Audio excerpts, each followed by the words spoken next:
ផែនការយកកូនផែនការនៃការយកកូនអញ្ចឹងថ្ងៃនេះខ្ញុំនឹងចែករំលែកខ្លះអំពីការយកកូនរបស់ខ្ញុំដែលខ្ញុំមានកូនស្រីពៅតែពិបាកនៃការយកកូនធម្មតាទូទៅជាអ្នកម្ដាយពេលដែលយើងមានកូន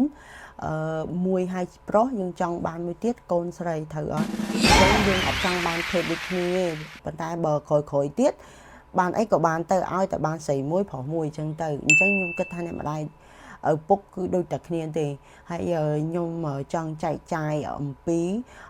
បទពិសោធន៍ដែលខ្ញុំយកកូនស្រីអញ្ចឹងមានច្រើនចំណុចប៉ុន្តែខ្ញុំលើក3ចំណុចធំដែលខ្ញុំមុននឹងខ្ញុំយកគាត់អញ្ចឹងអូយរឿងរបស់គាត់គឺវែងអន្លាយប៉ុន្តែខ្ញុំថ្ងៃនេះខ្ញុំនិយាយពីភាគដោយសារអីវាវែងពេកអញ្ចឹងខ្ញុំនិយាយ3ចំណុចមុនដែលខ្ញុំទៅគេហៅថាផែនការយកគាត់អញ្ចឹងណាផែនការយកកូនគឺទី1ខ្ញុំទៅពិនិត្យសុខភាពខ្លួនឯងដោយសារតែខ្ញុំអ្នកដាក់កងខ្ញុំជឿរើសការពារខ្លួនឯងដាក់កងអញ្ចឹងណាអញ្ចឹងខ្ញុំមានកូនប្រុសខ្ញុំអាយុរៀងច្រើនដែរអញ្ចឹងល្មមដែលខ្ញុំត្រូវយកកូនមួយទៀតព្រោះកូនរបស់ខ្ញុំមួយមានផែនការយកគាត់អញ្ចឹងណាយើងអត់ចង់យកអីដោយចាយដើមទេយើងមានគម្រោងជាក់លាក់មុននឹងយើងយកគាត់អញ្ចឹងទៅអញ្ចឹងគាត់កូនទី1ខ្ញុំរៀងក្មេងអញ្ចឹងខ្ញុំគម្រោងយករបៀបថាខ្ញុំការឲ្យមួយឆ្នាំឆ្នាំក្រោយខ្ញុំយកខែហ្នឹងអត់បានទេខែក្រោយមួយទៀតបិទបានអញ្ចឹងការយកកូនមិនមានន័យថាខ្ញុំចង់បានខែហ្នឹងខែក្រោយដឹងមានអត់ទេគឺវាខុសគ្នារូបរាងកាយរបស់យើងគ្រួសារប្តីប្រពន្ធយើងខ្លួនប្រាណរបស់យើងគឺខុសគ្នាអញ្ចឹងទី1ខ្ញុំទៅពេទ្យពិនិត្យសុខភាពដើម្បីមើលសុខភាពរបស់ខ្ញុំហើយខ្ញុំក៏បានដោះកង់ចេញដើម្បីខ្ញុំយកកូនទី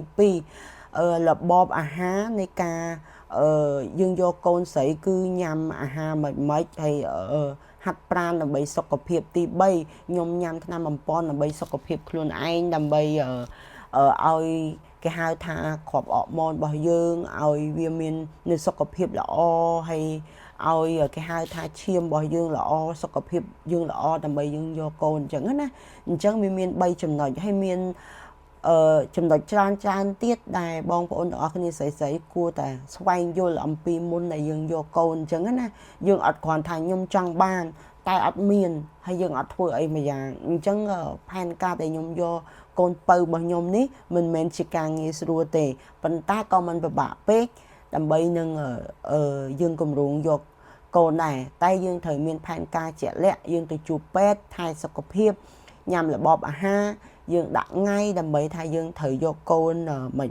អញ្ចឹងនៅវីដេអូក្រោយខ្ញុំនឹងប្រាប់ជីវប្រវត្តិកូនស្រីរបស់ខ្ញុំថាម៉េចបានខ្ញុំបានកូនស្រីហើយវេទនាម៉េចអីម៉េចហ្នឹងហើយអញ្ចឹងអរគុណច្រើនចាំជួបគ្នានៅវគ្គ2តើនឹងមានរឿងអីកើតឡើងមុនដែលខ្ញុំបានកូនពៅស្រីរបស់ខ្ញុំអរគុណច្រើនបាយបាយ